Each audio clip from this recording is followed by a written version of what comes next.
Ooh, what's going on, guys? Welcome back. Hope you're all doing well. Thank you for clicking into another video. If you're new around here, you like retro wrestling, you like ECW, it's time to get hardcore because it's time for another retro review. ECW's Hardcore Heaven 95. Smash that subscribe button, everyone. Let's do this. Let's go.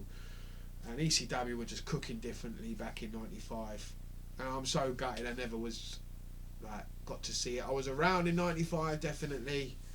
I was about 12 years old and I would have loved ECW back then. Unfortunately, we couldn't get it over in the UK, really. I saw a few bits going on in the magazines, but apart from that, there was nothing. We had to put up with WWF's Cartoon Era, WCW's Hogan Era, at its best, at its worst, sorry, should I say. And yeah, it wasn't good. Wasn't good. And ECW were just cooking differently, weren't they? And I would have loved to have been a fan back then and going to these shows. It must have been so awesome, so jealous. But yeah, ECW's Hardcore Heaven 95 cooked. It was good. There were some really good matches, some sloppy ones, yeah, and some. If you love your hardcore wrestling, you're gonna love this show. We kick it off with the debut of the Dudley Boyz.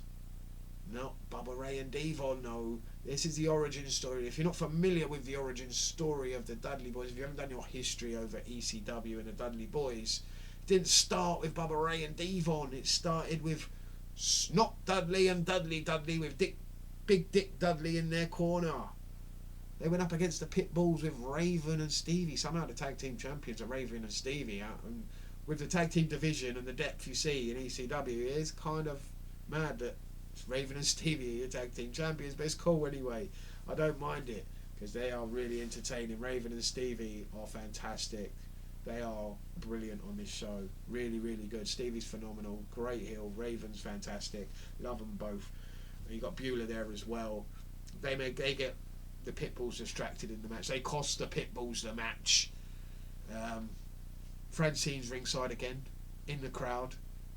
She's one of Stevie's big fan. She's a rat, as they say back then, and she was flirting with Stevie ringside, kisses Stevie ringside. Beulah's not happy about it. It all kicks off. Raven kicks it, grabs him by the hair, drags him backstage. It's enough to distract the Pitbulls. The Dudleys sneak the win. 1, 2, 3. They're out of there. It's a shame Pitbulls lose this match, but in the storyline it makes sense because you see what happens later on with them turning babyface and attacking Raven and Stevie. Just wait and see. Next up, Chad Austin, Broad Street Bully, took on Dino Sendoff and Donnie Allen. And there's only one reason for this match. 911.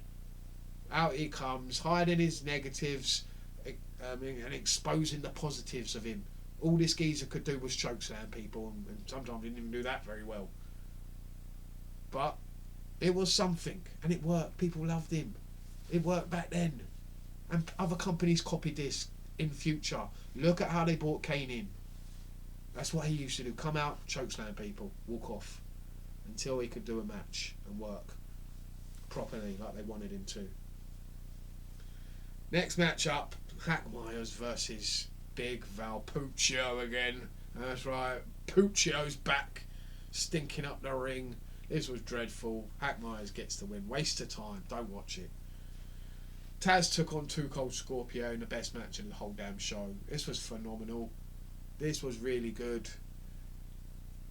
Taz gets the win, but Scorpio gets his foot on the rope. And rightfully this time, here comes Fonzie, and he actually makes a decent call for once. Gets so much heat, but this time he actually gets the call right. But annoys Paulie, annoys Taz. They grab him in the corner. It looks like they're going to kick the shit out of him. He tells him, look, if any wrestler touches me, I'm shutting this whole place down. Paulie's like, I ain't a wrestler. I'm going to kick the shit out of you myself. And then this is enough time for Too Cold to grab a chair, come from behind, nail Taz. That distracts Paulie. Fonzie nails him. Too Cold jumps up top rope. Hits that tumbleweed leg drop with the chair on the head of Taz. 1, 2, 3 from Fonzie. Too Cold Scorpio wins the match. And Fonzie gets even more heat. And it looks like they're turning Too Cold Scorpio heel. It does look like that. After the match, here comes Shane Douglas to the ring. He's leaving. He's on his way out now. This is the last time we're going to see Shane Douglas tonight. woman came in and gives him an offer, makes him an offer he can't refuse. Join me in the Sandman. He refuses. Calls it, tells her, yeah, you're beautiful, but yeah, I can't trust you. And yeah. And then he tries to attack her. She slaps him, tries to attack her. Here comes the Sandman to make the save. Cactus comes out, and then yeah, Douglas ignores Cactus Jack and chases off and runs off down out of the building with Sandman in pursuit. And we see what goes down later on in the show, in the main event. Well, one of the main events of this show. But next up is the Tag Team Championships. That's right, Raven and Stevie are your Tag Team Champions, and who are they going up against? Tommy Dreamer and Luna Vachon in Luna Vachon's best match of all time. She was phenomenal in this match. Stevie sold for her fantastically in this match. This match is worth going to watch. This match stole the show in my opinion. This match was phenomenal. You got the Pitbulls coming out there getting involved as well. They turn on Raven and Stevie. Fantastic. You get the Dudleys getting involved again, joining up with Raven and Stevie now. Phenomenal. Loved every minute of it. But Luna was brilliant. Luna was the star of this match in my opinion. Luna was the MVP of the whole damn show. This is the best you're going to see of Luna Vachon.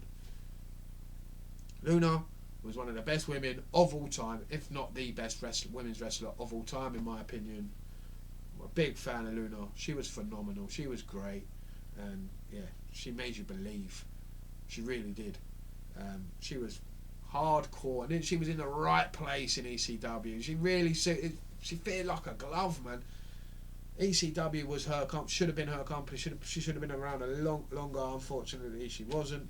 She went back to the WWE or WWF in the near future. But yeah, she was phenomenal in ECW. I loved her time in ECW. I thought she was brilliant, and it suited her perfectly. And they suited her. She suited them. It was a perfect match. Her and Tommy Dreamer as a tag team were brilliant. The feud, her getting involved in this feud has been fantastic. And of course Raven and Stevie get out of there as the champs. Of course they do. Of course they do. The heels have to survive and move on and just build more heat. And this is how wrestling's done. Next up, Axel Rotten took on Ian Rotten. If you like bloody hardcore matches, and you're going to love this one, Type A Deathmatch. I mean, it was tried to be stopped by Fonzie before the match, but he got distracted with a brawl going on between the Public Enemy and the Gangstas. They come out and he runs off and tries to get them arrested, and they get dragged backstage. And then Todd Gordon's like, "Oh, Fonzie's gone. Let's have the fucking match." And I loved Bill Alfonso was fantastic, but Todd Gordon was brilliant as well. I did enjoy Todd. Todd is God. He does remind me a little bit of Tony Khan in there. Dum dum dum. It's Tony Khan, the love child of Todd Gordon. Jesus Christ, have we stumbled upon something? Have we stumbled upon something? There is a little bit of likeness there. There is. And Tony Tony's dad or Tony's mum used to go to the shows or hang around that sort of area. He does have a love of ECW, doesn't he? All adding up now. It's all clicking together. I'm joking. Anyway, yeah, Axel Rotten, Ian Rotten there was bloody. All their matches have been bloody. They haven't been the best wrestling matches, but if you like hardcore shit, this is for you. You're gonna love it. It was okay. Not the great. I'm not a big fan of these matches. I understand why people like these matches and enjoy this sort of stuff. Axel won, back body drop Ian on thumbtacks, and yeah. 1, 2, 3. Hit a big splash for the victory. Yeah, nothing exciting. And then the world title match was next. Sandman defending against Cactus Jack. Good match actually, probably one of their better matches in my opinion. Yeah, it was some hardcore stuff. Of course it was going to be hardcore. Look who it is. Yeah, Cactus Jack with barbed wire wrapped round his hand. Sandman with 2 canes is gonna be a hardcore match. Of course, it is ECW. What do you expect? It was violent, absolutely bloody, absolutely violent. Loved every minute of it. Those two can go. They were really good as hardcore wrestlers.